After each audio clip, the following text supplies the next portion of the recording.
Hello guys, how are you and welcome back to my channel biology believe. आज हम chapter 20 locomotion and movement का revision part करेंगे। Revision इसका होगा जो हम लोग कंप्लीट कर चुके हैं, because according to me revision is the most important part for your revision guys. So let's start it from the muscles. ठीक है, मसल्स में आज मैं क्या करूँगी, जितना भी हम लोग क्या किए थे, नोट्स बनाए थे, उसका आज हम लोग रिवीजन करते हैं। ठीक है, सो let's start it with that. और जितने लोग ने वो सारे लेक्चर्स अटेंड करके आए होंगे, this lecture is totally help you, best for you, because of फटाफट से रिवीजन हो जाएगा वन शॉट। ठीक है, तो जो एनसीईआरटी पढ़ा होगा या वॉट एवर देखा होगा वीडियोस, तो दैट्स मेक हेल्प यू। ठीक है guys, otherwise also this video help you. So let's start it. ठीक है, मसल्स 3 टाइप्स के होते हैं। योर वॉल्वेंट्री मसल्स को स्केलेटल मसल्स और स्ट्राइडेड मसल। अब क्योंकि हम लोग पढ़ चुके हैं तो मैं इसको एक बार और बता देती हूँ कि इसको स्ट्राइडेड मसल्स क्यों बोला जाता है। देखो वहाँ पर, यहाँ पर ये सार्कोमियर प्रेजेंट होता है। ठीक है, सार्कोमियर के बीच में ये थिक बैंड प्रेजेंट होता है। अब थिक बैंड में अगर हम लोग यहाँ पर से लाइट डालेंगे तो वो रीजन क्या दिखेगा, ओपेक। और ओपेक रीजन को क्या बोला जाता है, ओपेक रीजन को डार्क रीजन बोला जाता है। ठीक है, ऑलराइट, डार्क बैंड बोला जाता है। अब इस रीजन को अगर हम लोग माइक्रोस्कोप से देखेंगे तो वो स्ट्राइटेड अपीयरेंस होगा। ठीक है, that's why skeletal muscles is striated muscles. और जो ये इनवॉल्वेंट्री मसल्स होता है, विसरल मसल्स होता है, वो नॉन स्ट्राइटेड मसल्स होता है गाइस। ठीक है, इसके एग्जांपल हम लोग देखेंगे in the NCERT. NCERT notes very important for you, और आप लोग ने नोट्स बनाया होगा तो बहुत अच्छी बात है। कार्डियक मसल्स हार्ट में होते हैं। कार्डियक का मतलब जहाँ भी सुन लो, कार्डियक मीन्स हार्ट होता है। देखो इसमें ना क्या होता है, बहुत सारे ऐसे बायोलॉजिकल पार्ट्स हैं जिसको हम लोग थोड़ा सा जानने में मुश्किल हो जाता है। जैसे कि कार्डिया का तो हार्ट हो गया, और लीवर में हमेशा जो बायोलॉजिकल टर्म आता है दैट इज योर हेपेटिक। ठीक है, किडनी में आएगा रीनल, ऑलरेडी हम लोग पढ़ चुके हैं, जस्ट रिवाइज यू। ठीक है, और हमारा हार्ट इन्वॉल्वेंट्री होता है। ठीक है, सबको पता है इन्वॉल्वेंट्री होता है, हमारे हाथ में नहीं है हार्ट को पंप करना।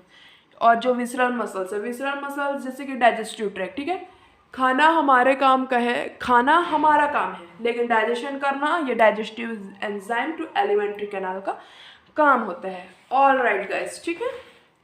अब इसमें क्या लिखा गया है कि जो मसल्स है वो 40 to 50% हमारे बॉडी वेट के लिए काम करते हैं। अगर बोन्स बस रहेगा, अगर मसल्स नहीं रहेगा तो हमारे बोन्स का कोई मतलब नहीं है, हम मूव ही नहीं कर पाएंगे। ठीक है, आगे हम लोग देखेंगे कि मसल्स कितना इम्पोर्टेंट होता है। देखो जैसे कि जॉ नहीं रहेगा, टिथ नहीं रहेगा, हम चबाएंगे कैसे खाना। बोन्स का कितना इम्पोर्टेंट है, मसल्स का कितना इम्पोर्टेंट, मसल्स होगा तभी तो माउथ ये हो पाएगा ना, च्यूइंग करेंगे तो मूवेबल रहेगा तभी। ठीक है, ये एक्साइटेबिलिटी, इसका मेन प्रॉपर्टी क्या होता है, कॉन्ट्रैक्टिलिटी, एक्सटेंसिबिलिटी एंड इलास्टिसिटी। ठीक है, सबको पता है। अब हम लोग देखते हैं स्केलेटल मसल्स। स्केलेटल मसल्स सबसे ज़्यादा हमारे बॉडी में प्रेजेंट रहते हैं। ठीक है, पूरा स्केलेटल ही हमारे बॉडी में प्रेजेंट रहता है। They have striated appearance, already बता चुकी हूँ। As their activity are under the involuntary nervous system, ये वॉल्वेंट्री नर्वस सिस्टम से किया जाता है। ठीक है, ये हमारे वॉल्वेंट्री है, हम हाथ हिला रहे हैं, बोल रहे हैं, फेस हिला रहे हैं, that is what your skeletal muscles. ठीक है, विसरल मसल्स इनर वॉल्स होलो विसरल ऑर्गन्स में प्रेजेंट होता है। ठीक है, जैसे कि हमारे एलिमेंट्री कैनाल्स में प्रेजेंट है। They do not exhibit any striation and smooth in appearance, इसमें कोई स्ट्राइटेड अपीयरेंस नहीं मिलेगा,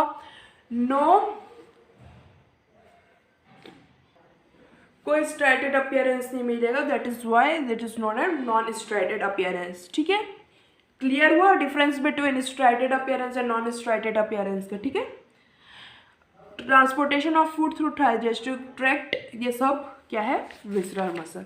अब कार्डियक मसल्स क्या होता है, ये हार्ट में प्रेजेंट रहता है, ठीक है, सबको पता है, इन्वॉल्वेंट्री नेचर होता है। अब इसको हम लोग देखे थे किसमें, ये रहा, ठीक है, स्ट्रक्चर ऑफ वॉल्वेंट्री मसल्स। ये क्या है, देखो ये मसल्स है हमारा ये आर्म का, ठीक है, ये यहाँ से हम लोग इसको एक्सटेंड किए, ये रहा, ठीक है। पहले मसल्स आता है, देन योर मसल्स बंडल, ठीक है। मैं पेन से आप लोगों को थोड़ा सा मार्क करके बताती हूँ, तब आप लोगों को और क्लियर होगा, ठीक है। सो डोंट वरी,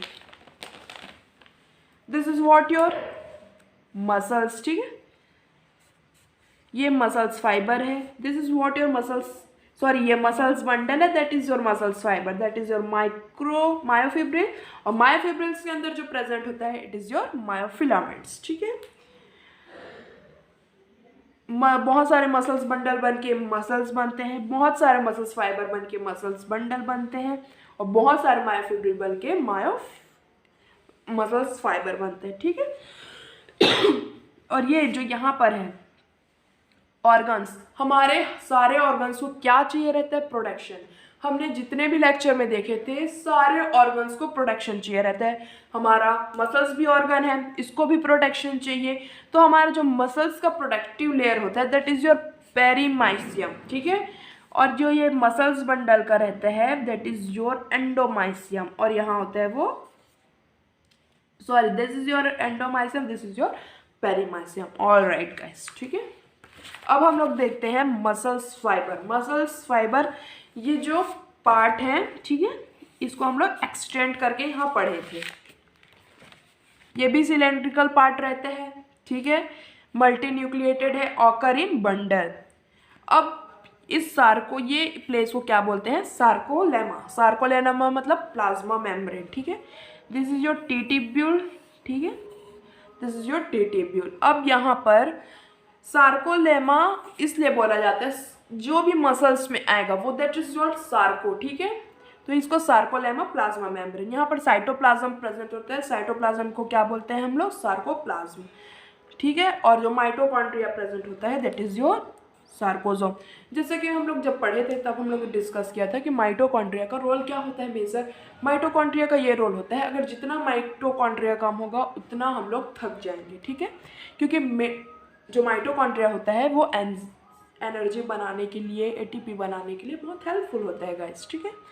अब यहाँ पर सार्कोप्लाज्मिक रेटिकुलम प्रेजेंट होता है। सार्कोप्लाज्मिक रेटिकुलम का मतलब होता है Ca2+ प्रेजेंट होना, मतलब कैल्शियम बहुत ज़्यादा प्रेजेंट होता है। अब कैल्शियम यहाँ तो प्रेजेंट रहेगा तो कोई फ़ायदा नहीं है, कैल्शियम को क्या होना है, बाहर आना है। अब बाहर आने के लिए कुछ तो जरिया चाहिए, तो वो क्या जरिया होता है, हमारे नर्वस सिस्टम से मिलता है, ठीक है। नर्वस सिस्टम में क्या प्रेजेंट होता है, ये न्यूरॉन्स, ठीक है। न्यूरॉन्स के जो टर्मिनल पार्ट में क्या प्रेजेंट होता है, योर एक्सॉन, और यहाँ पर होता है एसिटिल कोलिन। एसिटिल कोलिन इसको मैसेज करता है, और मैसेज करने के बाद ये इफ्लक्स हो जाता है, ठीक है, in your muscles. All right guys, this is made clear to you all guys. So आज हम ये मायोफिब्रिल को एक बार और देखेंगे।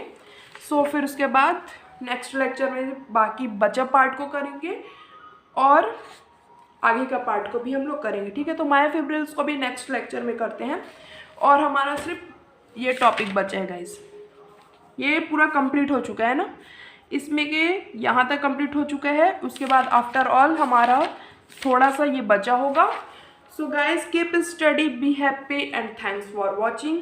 और जितने भी वीडियोस आप लोग देख ले रहते हो उसके एक बार रिवाइज किया करो with the help of NCERT last year question which make easy and clear to you all, ठीक है। So thanks for watching.